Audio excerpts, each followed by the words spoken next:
Well, we're over here in Kuna. This is called the Western Historic Byway. Number 10 is the Celebration Park. Number 9 is Swan Falls Dam. Number 8 is Snake River Overlook, Canyon Overlook. Number 7 is Dedication Point. Number 6 is the Initial Point. 5 is Birds of Prey. 4 is Pioneer Cemetery. 2 is Kuna Visitor Center. And 1 is the Historic Site.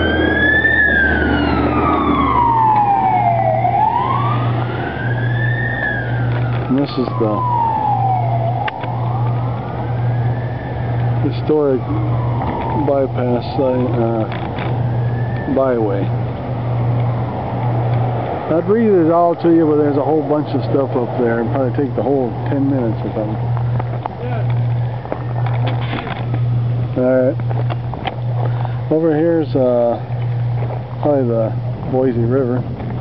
There's a picnic table over there. And here's a park over there. There's my son there. Then over here is a visitor center for the Birds of Prey out here in Kuna. We're about 18 miles to, I don't know which way that is, north, south, east, or west, but let's see, what would that be? East, maybe. 18 miles east of I guess we'd be 18 miles west of Swan Falls down there. I took you there one time. Some guy was paragliding from Swan Falls. Two people were. Historic Kuna.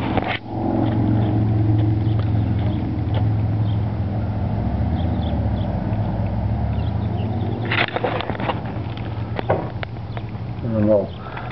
My head's getting away. I'm making a big old shadow there.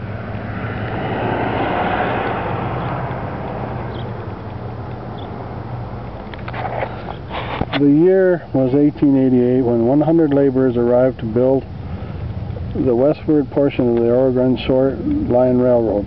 With an Indian language dictionary in hand, E.P. Vining and the Union Pacific Railroad named the location Kuna from what is believed to be a Shoshone word for snow. The first train arrived in 1883. Kuna became the valley's transportation hub, shipping goods to Boise and Silver City in the Waihe Mountains along the old stage route known as today as Silver Trail. 4 years later, in 1887, rail service arrived in Boise.